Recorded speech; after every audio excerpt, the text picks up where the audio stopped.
So I've now managed to attach my roof on. It's not 100% perfect, but it's on. So what I'm going to do now, I'm going to do a little door handle, and on my other tutorials you'll be able to do maybe a little bit of holly, or perhaps maybe you might want to have a wreath on there. You can do that as well if you go to my other tutorials, but once I've done the door handle, I'm then going to start on doing the base for this, ready to be stuffed. I'm going to stuff it from the inside here. That's why I haven't closed the bottom just yet, because the bottom is actually going to sit on the crocheted like a plate thing, so it's kind of like sitting on a stand. So that's what I'm going to do now. So now I'm just going to start with doing the door handle. So the way I do the door handle is I'm just going to use my hook, and I'm going to use a little bit of yellow yarn just for something different, and I'm going to make a slip knot and do a chain of 2, go into that first chain, insert your hook, pull through 2 loops on the hook and pull through 2 loops. That's 1, 2, 3 and 4, and we don't want this to be incredibly big, so maybe I'll just do one more for 5. I'm just going to pull and close, and I'm just going to slip stitch this round together, and then I'm just going to take my scissors, I'm going to cut a bit of the yarn off. I'm going to pick up my tapestry needle, pull that tail through,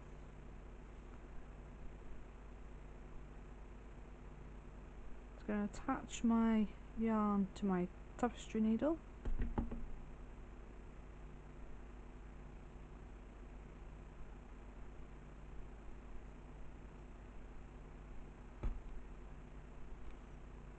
and make sure that center is closed.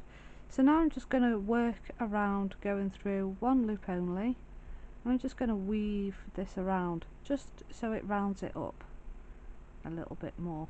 So just going into each stitch, just going through 1 strand and just doing a whip stitch around, and then with your tail end you can use that then to sew it onto your door.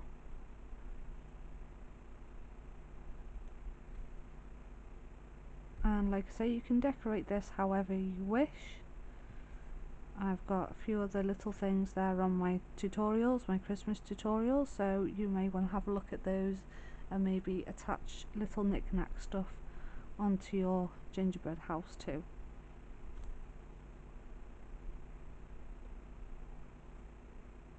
So I'm just finishing going around here.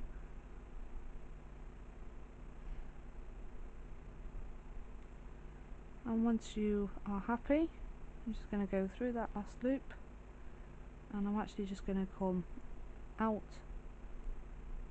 You don't want to go all the way through, so just come through here and then take that other tail, and you want to post that through as well. And it's probably a good idea to do any adding on, sewing ons before you actually stuff your house, otherwise it could be incredibly hard to attach them on. So here I'm just going to go back through the centre,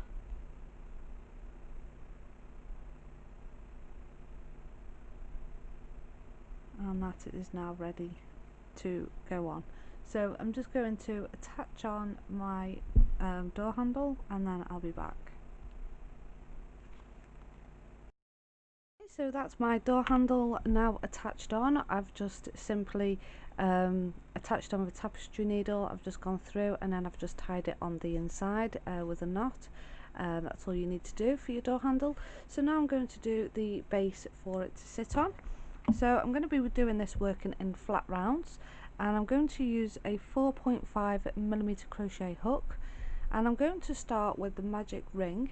So to do your magic ring, you just want to place the yarn over these 2 fingers and wrap that round, and hold that there with your little finger. So I'm going to go underneath this first strand and I'm going to pull this second strand through. I'm going to take that strand out of that ring, and now I'm going to do a chain of 3. So 1, 2 and 3, and I'm going to do this working in double crochets, and I'm going to do 11 double crochets into this ring. So in total we'll have 12 because we count the chain 3 as a stitch as well. So yarn over and go into that ring and pull your yarn through, 3 loops on your hook, pull through 2 and pull through 2, so that's 2 double crochets, and we want to get this up to 12, so I've got 10 more to go. So yarn over again, pull through 2 and pull through 2, and just keep working like this until you have a total of 12 double crochets in your ring. Okay, so I've got 12 double crochets in my ring, that's including the chain 3 we first did. So I'm going to take my short tail, which is just this little one here, and just hold your ring and pull the tail and just close. And then we're going to do a slip stitch at the top of that turning chain. So insert your hook and pull your yarn through. I'm just going to close that center. So now we're going to do a chain of 3,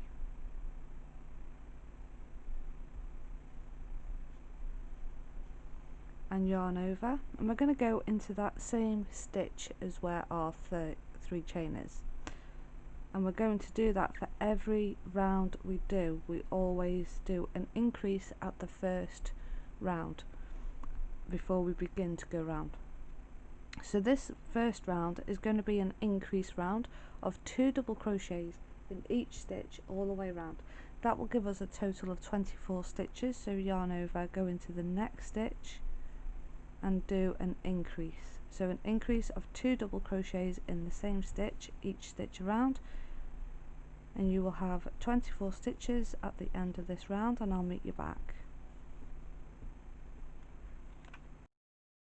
Okay, so I've got nearly 24 stitches. I've got 2 more to go. If you just look closely, you will see that I've just got a little space just there.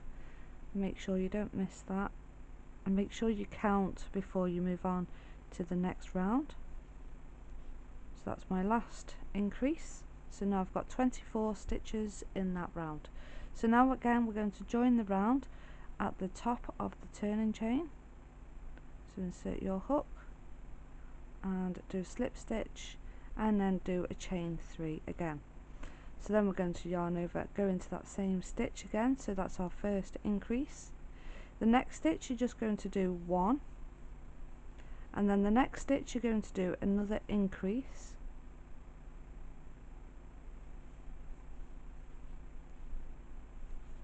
and then it's just 1,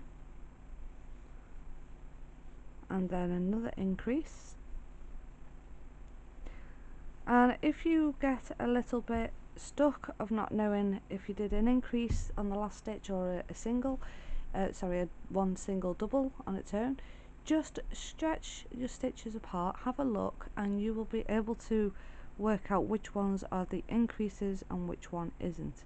So when you pull that, you can see it's like a little V shape, and that one is just sat on its own, and that's the best way to tell if you've done an increase or just one double on its own. So you're just going to continue on putting 1 in the first stitch and then 1 single, so then that's an increase here with your chain 3, 1 on its own, increase, 1 on its own, increase, and work that all the way around.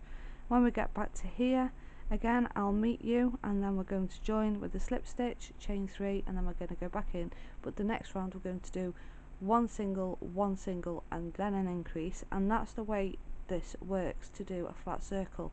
So every round from this row you're going to add 1 extra double on its own. So the next round is going to be, we're always going to put a double crochet in with the chain 3, so that's always going to be an increase, and then it's going to be a 1 double, 1 double, increase, and then the next round will be a 1 double, 1 double, 1 double, increase. So it goes 1, 2, 3, and that's how it works to keep that circle going. Doesn't matter how many you do, you can do this as large as you need it to be, you can do it as small as you need it to be, but that is how working in a flat round works in a flat circle going around. So as long as you know that you keep an account on your stitches, so at the end of this round, because we've got an increase, one increase, one increase, we're going to have 36 stitches at the end of this round, and I'll meet you back. Okay, so I've got 36 stitches going in that round. If you get lost and you're not sure how many stitches you're supposed to have, this is the way I do things. So in the center here, we know that's 12. The next row again, we're going to know that's 24, and this row is going to be 36. So if you look closely, you can just work out where your rows are, and this is what I love about doing this kind of stitch, because I can never really get lost of how many I've got. So I can count 12, 24, 36, so it's basically a 12 times table.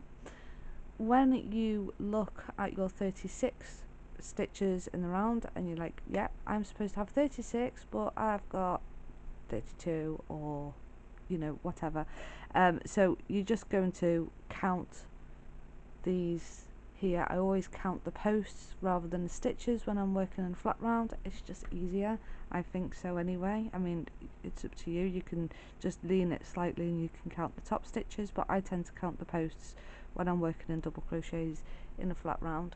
So that's one way of telling if you've gone wrong anywhere. If you can spot where you've gone wrong, all you want to do is just unpick, just pull this here and go back to where you think it's wrong, add the stitch in or take the stitch out or whatever it is you need to do, so you don't have to frog the whole thing or undo the whole thing. So now I've got 36 stitches, and we're going to do another slip stitch in that top turning chain, and we're going to do chain 3, and we're going to do another double, because we always start with an increase.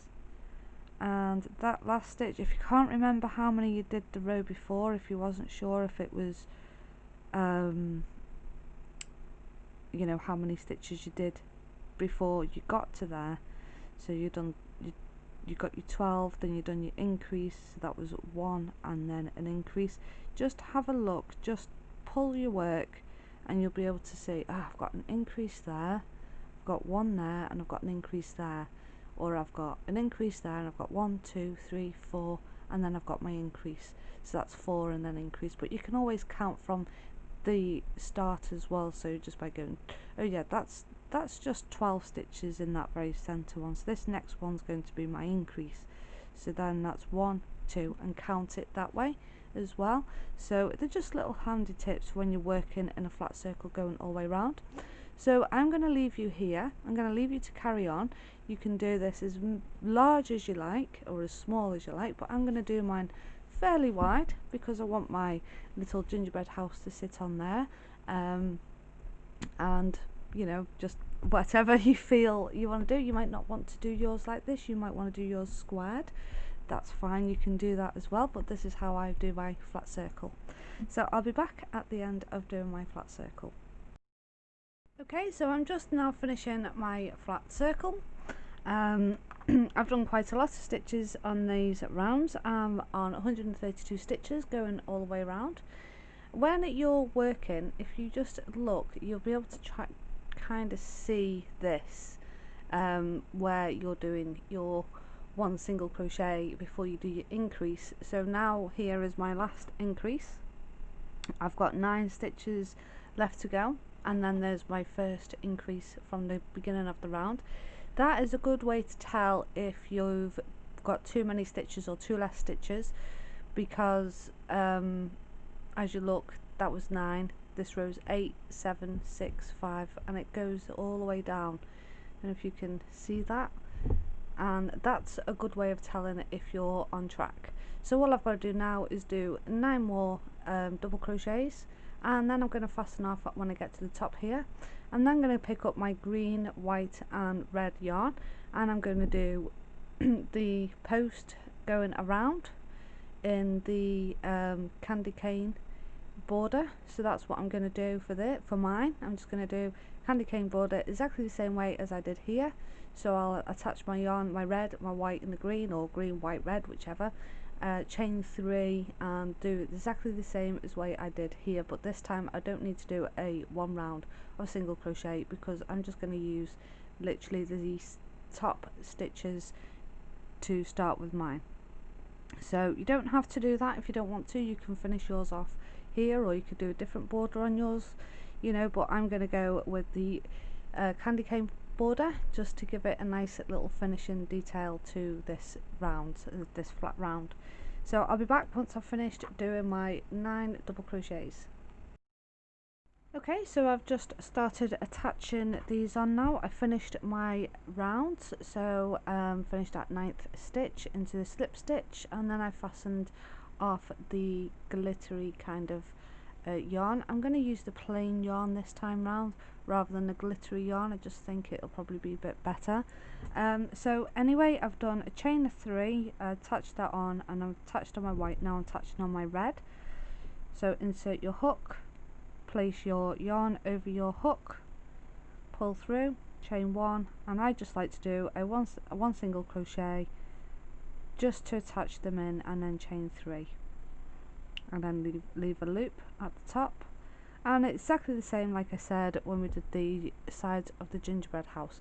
So now I'm going to pick up my green, so I'm just going to go over it one more time with you just to refresh your memory in case you save you trying to find it in the video. So pick up your green, insert your hook, move those two behind and going into that very next stitch. As you can see, my green, white and red are all in separate stitches next to each other. So I'm just going to pick up my green yarn and go into that next stitch and do a slip stitch and chain 3. Leave a loop, and if you want to, you can always use a stitch marker so you don't lose your loops. And then my next colour was white, so pick up my white, go into that next stitch to the green and do a slip stitch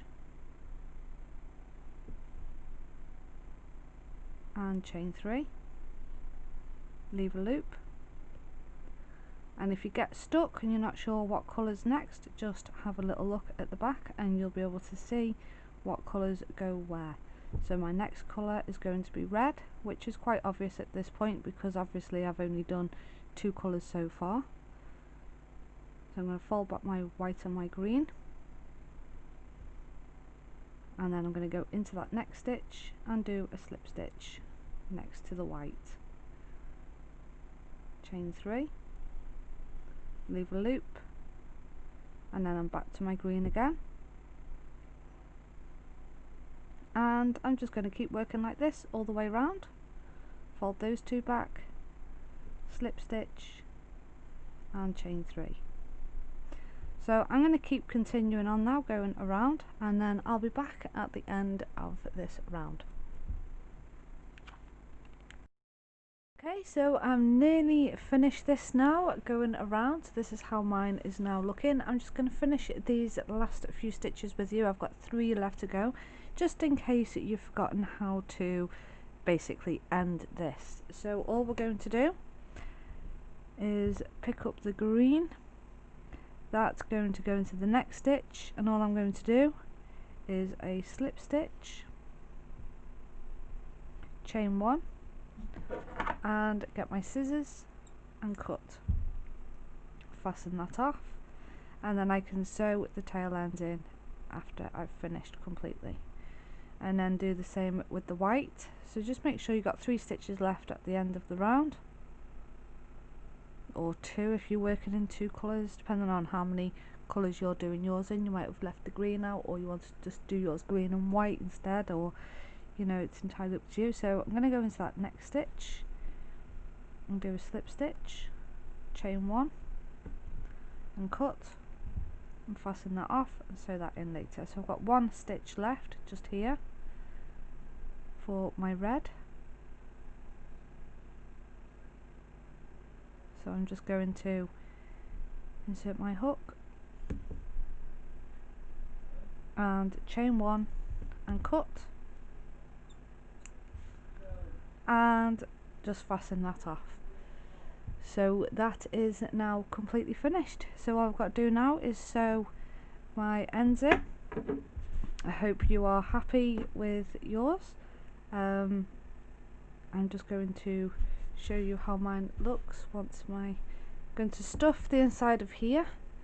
You can, if you wanted to, put a base on here so the stuffing doesn't fall out as well, but if you wanted to, just maybe crochet a piece and sew it on the inside. That's what I'm going to do with mine, so I'm just going to place that on there, and that is now finished.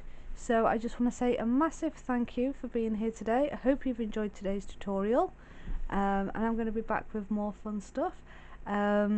If you haven't already subscribed on my YouTube, you can do that, and you'll be notified of when I upload new tutorials. I'm also on Facebook at Crocheting Fusion. I want to say a massive thank you to all those who've already subscribed. Thank you all so much, and I'll be back very soon with some more fun stuff. Thank you all. Bye.